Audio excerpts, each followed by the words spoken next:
대권 주자들이 이 반값 아파트 하셨는데 그 전쟁의 역사를 한번 살펴보겠습니다. 아, 예. 이제 반값 아파트의 역사, 네. 자, 전쟁의 역사. 아파트를 반값에 공급하겠다. 누가 제일 먼저 말씀하신지 기억나시나요? 아, 반값 아파트는 원래 이게 저 정주영 그렇죠. 예. 반값 시대는 올림픽 유치보다 쉽다. 네. 1992년 대선 국민당 정주영 후보가 그렇죠. 들고 예. 나왔습니다. 그 당시도 이제 90년대 초반에 집값이 폭등해가지고 난리가 난리 났었죠. 났었죠. 예. 92년도면 이제 신도시 입주한 그 시점인데. 예. 도시 기반 시설은 정부에서는 충당하고 택지 개발을 민간 기업에 맡기면 당시 토지공사가 있으니까 그렇죠. 땅값이 낮아진다. 채권 입찰자 폐지하고 공영 개발 택지를 해서 공급 가격을 뭐 인하하자. 뭐 이런 걸 하셨어요. 그래서 반값 아파트가 좀 조용해지다가 참여정부에서 이제 반값 아파트가 실제로 분양이 됐어요. 아. 그건 뭐냐면 홍준표 의원이 아까도 말씀드렸지만 네, 2002년 토지 임대부. 네. 서울시장 준비하면서 공약으로 토지 임대부 주택을 발표했어요. 그 당시에도 집값이 많이 뛰다 보니까 난리였죠. 참여정부도 왜냐하면 홍준표 의원은 당시 이게 보수적 의원이었지만 시민단체에서 지지를 했어요. 홍준표 예. 토지 임대부 주택을. 그래서 결국은 2007년 10월에 부곡지구에서 토지 임대부 주택을 389가를 이제 공급했는데 기억이 납니다. 예, 네. 저도. 근데 27년만 계약하는데 그쳤어요. 토지 임대부 주택이 왜 그렇게 인기가 없었을 것 같습니까? 일단 2007년 10월이라고 하면 리만 쇼크의 그 어떤 한 와중에 있어가지고 주택 시작이 됐던 시작이에요. 예, 한국의 이제 그 다음에 정부가 왜 끝나고 나서 이제 시민단체나 전문가들이 비판을 한 게 국민임대주택단지 부곡지구 사실은 생소한 지역이었어요. 그렇죠. 어딘지도 잘 모르는 지역이죠. 지역이고 규모도 작고 예. 그러면 이거 사실은 당시에 참여정부에서 혹은 막 국토부에서 홍준표 의원의 아이디어였으니까 이거를 성공을 시키기 싫었던 거 아닌가. 아, 약간 정치적으로. 네. 아니 왜냐하면 기반 시설이 부족한 이거를 좀 더 좋은 지역 대규모에서 했었으면 결과는 달라졌을 거다라는 얘기가 나옵니다. 그 다음에 이제 이걸 또 본격적으로 활용하신 분이 이명박 예. 대통령이었습니다. 이명박 후보 그때 후보 시절이었죠. 2007년 7월에 매년 12만 쌍의 신혼부부에게 예. 집을 한 채씩 지원해주겠다. 이거 지원이라고 하셨어요. 네, 지원. 지원. 그래서 신혼부부 내 집 마련 정책 5년간 60만 가구입니다. 연간 12만 가구. 아주 파격적인 그렇죠. 거였어요. 그 당시로서는 뭐 대단했었죠, 네. 사실. 소위 하위 계층 4만 8천 가구한테는 복지 차원에서 저렴하게 공급받게 해주고 그냥 임대를 해주고 나머지 7만 2천 세대는 장기저리 융자 지원 해주겠다. 이렇게 해보면 뭐 장기저리로 하면 맨 처음에 입주금 한 1억 4천만 원 정도까지 내고 네. 월 40에서 55만 30 원리금 상환하는 파격적인 공약이었어요. 지금 사실 뭐 신혼 희망타운에 어떻게 보면 원조격이다. 원조죠. 뭐 이렇게 볼 수도 있겠죠. 그러면 자 당시에도 나왔을 네. 거 아닙니까? 뭐 무슨 땅이 있어가지고 그렇죠, 그런 그렇죠. 그런 걸 어디다가 하냐, 어디서 도대체- 재원하냐. 그랬더니 역시 이명박 그때 예. 역시 건설 현대건설 전문가, CEO답게, CEO답게 CEO 출신답게. 용적률 10% 올리면 될 거 아니냐. 예. 1년에 50만 가구 하니까 뭐 그런 용적률 올리고 도시 주변에 신규 공급 택지를 활용해 건설하겠다. 그래서 이거에 대해서도 사실은 약간 이게 현실성이 있냐 없냐라는 논란이 있었어요. 네. 그러다가 이명박 후보가 뭐 여러 공약을 했지만 예. 사실은 반값 아파트를 때 공약하신 건 아니고 그렇죠. 그걸 하고 반값은 아니었죠. 예. 그다음에 했던 게 뭐냐면 이런 뭐 지금 아마 야당의 후보들이 대충 공약을 아직 발표를 안 했는데 예. 이럴 거예요.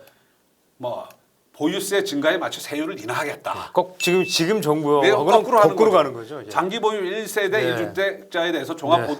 부동산 보유세 및 양도세 네, 감면하겠다. 감면해주겠다. 예. 장기 보유를 유도하기 위해서 뭐 양도소득세 가세를 뭐 네, 이렇게 예. 하겠다. 완전히 거꾸로 가는 거죠. 거꾸로 하는 거예요. 지금 우리 야당 후보들이 뭐 별 그렇게 구체적인 건 안 하겠지만 결국 현 정부와 거꾸로 가는 정책을 하지 않겠습니까? 근데 이게 별로 파괴력이 없었는데 그렇죠. 그러니까 신혼부부 주택이 파괴력이 있다 보니까 이걸 가지고 이명박 대통령이 당선된 다음에 보금자리 주택을 다시 이제 정책을 경규하게 다가다듬었어요. 그렇죠. 예.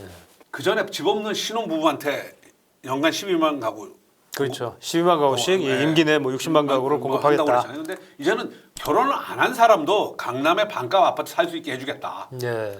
강남 지역은 시세 60%, 50%, 기타 지역은 70%를 해주겠다. 그러면 자, 당신 그럼 어디서 택지를 구할 거야? 이때 빙고, 그린벨트, 보존 가치가 낮은 창고나 비닐하우스가 들어있는 창고 벨트, 비닐벨트에 짓겠다. 예. 그래서 밀어붙였어요.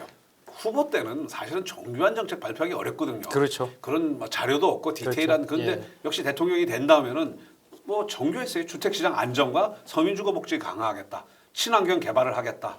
뭐 등등 해가지고 뭐냐면 10년간 150만 호 예. 재정 및 지원 금융 지원 확대하겠다. 네. 도심에 20만 가구, 근교에 30만 가구, 외곽에 50만 가구. 그 중에서 보면 공공 분양이 70만 가구고 나머지는 장기 임대로 하겠다. 예. 뭐 이런 식으로 아주 정교한 주택을 발표해가지고 시장이 어떻게 됐습니까? 계획은 그렇게 엄청난 계획이었지만 이게 주택 몇 개, 공급이라는 게 실제로 잘안 됐어요. 잘, 예, 잘, 사실은. 예. 예. 그러니까 초기에 이제 공급이 확 되니까 네. 시장 자체도 했지만 실제로 해보면 2015년 기준으로 해보면 19만 6천 가구 정도만 네. 공급이 됐어요. 그러니까 1년에 한 15만 가구씩 이렇게 보금자리 주택을 짓겠다고 했는데 실제로는 뭐 한 8분의 1? 그 8분의 1 정도? 됐죠. 예. 그러면서 이명박 대통령이 토지 임대부 아파트도 2011년에 또 했어요. 그때는 세곡 서초 우면 가장 핫하고 인기 좋은 그렇죠, 지역에 분양하니까 뭐 난리가 났죠. 그리고 이 반값 아파트가 결국은 어떻게 됐냐면 2009년에 보금자리 주택 분양하면서 사전 청약 제도라는 걸 또 그렇죠. 그때 도입했더라고요. 맞아 사전 청약이 처음 나왔죠. 예.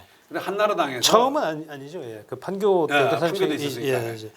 보금자리 주택 분양가를 주변에 80% 이상 높이겠다. 그때 네. 왜냐하면 이 반값 아파트들을 완전히 이제 백지화시켰어요. 왜 그랬냐면 그때 이제 이 반값 아파트를 하면서 LH 자금난이 좀 그렇죠. 심해졌고 그다음에 토지 보상 예, 문제. 주민들이 반대가 왜냐면 저렴한 가격에 토지를 수용해서 네.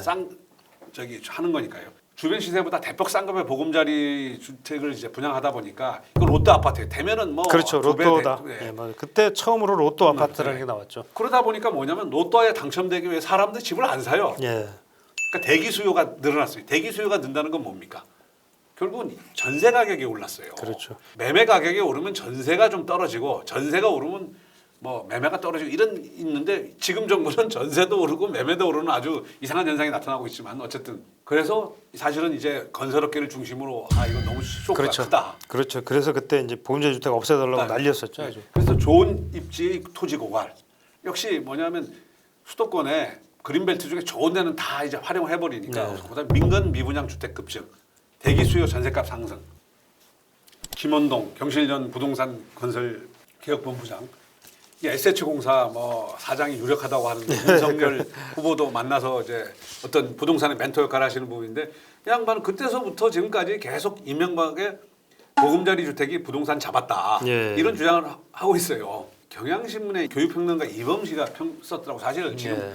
여러 가지 그 문제가 있어가지고 MB를 재평가하기 쉽지 않지 않습니까? 근데 이범시가 경향신문 입장이 다른 신문이죠. 네. 거기에 그래도 MB가 잘했다. 예.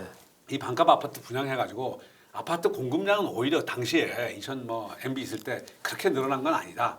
이명박 정부 정책의 성공 요인은 수요 공급 원리를 단순히 추정한 게 아니라 활용한 것이다. 예. 그러니까 LH를 활용해가지고 보금자리 주택이라는 저렴한 아파트를 내놓음으로 해서 강남의 어떤 가격이 이게 오르지 못하도록 안전판 역할을 했다.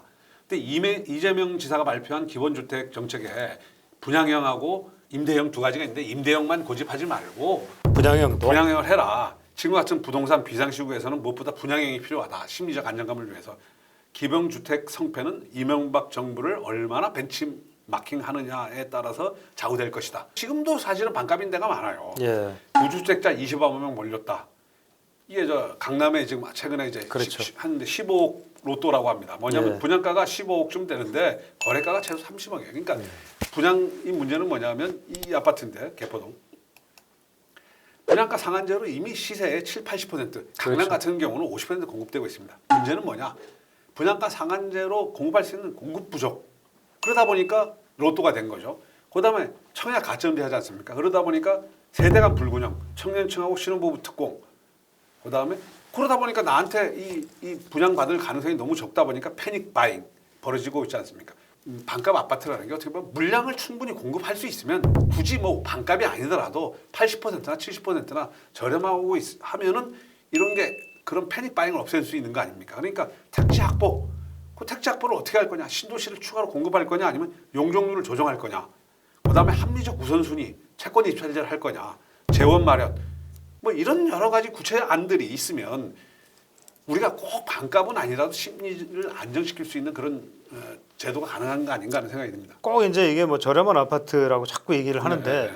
저렴할 필요 없다는 건 저도 맞는 것 같습니다. 왜냐하면 저렴하지 않아도 물량만 많기만 하면 그렇죠. 그럼 예, 시세보다 비싸지만 않으면 최소한 시세 수준 정도로만 나오면 사람들은 다 사도 네. 예, 충분히 살 수가 있기 때문에 그러면은 아무래도 이제 심리적인 안정감을 얻으면서 가수요는 없어지겠죠. 예. 지금은 뭐 사실 어떻게 보면 패닉바잉이라는 게 일종의 뭐 가수요일 수도 있는 건데 예, 조금 기다렸다 살 수도 있는데 지금 뭐 기다렸다가는 아예 못 산다 아니면 더 오른다. 택지가 예. 그러니까 왜냐면 후보들이 택지 확보 그렇지 이제 가장 핵심은 결국은 그러면 집지을 공급 물량을 확대하겠다고 자꾸 말만 하지만 그럼 그게 어떻게 신뢰를 못 확보할 얻으니까 것이냐. 지금 패닉 바잉이 나타나는 그렇죠. 거예요. 예. 그러니까 사람들이 지금 믿을 뭐 수 있어야 되는데 그 부분에 빌라까지 대해서. 사는 거 아닙니까 빌라 그렇죠. 빌라. 그러니까 용적률 조정이나 이런 거에 대해서 좀 구체적인 왜냐하면 지금 뭐 이재명 후보도 그렇고 홍준표 후보도 반값 아파트 사실은 4분의 1 임대 아파트긴 하지만 4분의 1 아파트를 얘기를 하는데 예. 디테일이 좀 떨어져요. 그러면 디테일이 아주 구체적이면 사람들이 신뢰성이 생길 수 있는데 디테일이 부족하다 보니까 신뢰성이 안 생기는 거 아닌가 합니다. 뭐 앞으로 조금 더 하여간 뭐 공약이나 이런 것들은 조금 더 뭐 좀 더 좀 정교해지고 구체성을 좀 확보해 나갈 수 있지 않을까 시간이 좀 있으니까요. 예, 그렇게 될 것 같습니다. 예.